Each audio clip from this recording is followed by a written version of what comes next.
the world's terrorists are the United States. Look what we did to Iraq. Look what we did to Libya. Libya, the most successful country in all of Africa. The guy created the eighth wonder of the world with the way how he delivered water and turned deserts into farmland. And everybody had a house, and everybody had education and health care. And we turned it into a failed state run by terrorists with open slave markets. Who did that? Barack Obama and Hillary Clinton did that. And they'll never have to pay a price for that. Barack Obama, the most he'll do is go, no, that was a mistake.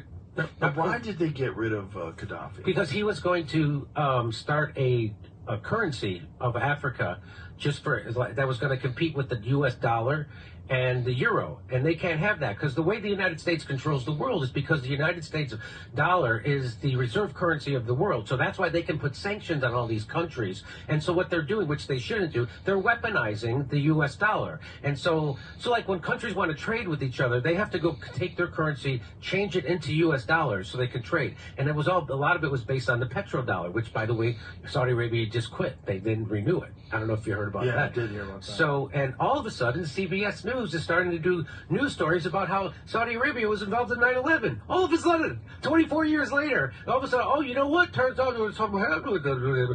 And they're like, you mean 2 weeks after they decided to not renew the fucking petrodollar? Now CBS News is allowed to talk about that and investigate it, which when I talked about it, got demonetized.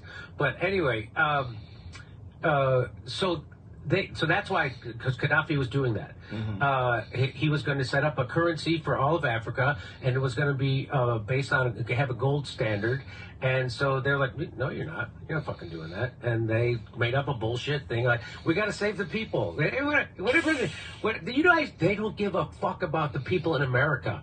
They got veterans and everybody else living under every goddamn bridge in this country. You think if they gave a shit about those people, don't you think they'd start helping the people right outside the front door? Right. Instead of, no, we gotta go help people in Libya, and we gotta help people. It's about helping people in Ukraine, and it's about helping people in Taiwan, and it's about this is all about an upward transfer of money. This is about balkanizing countries and turning it over to BlackRock and Vanguard. That's what this is about.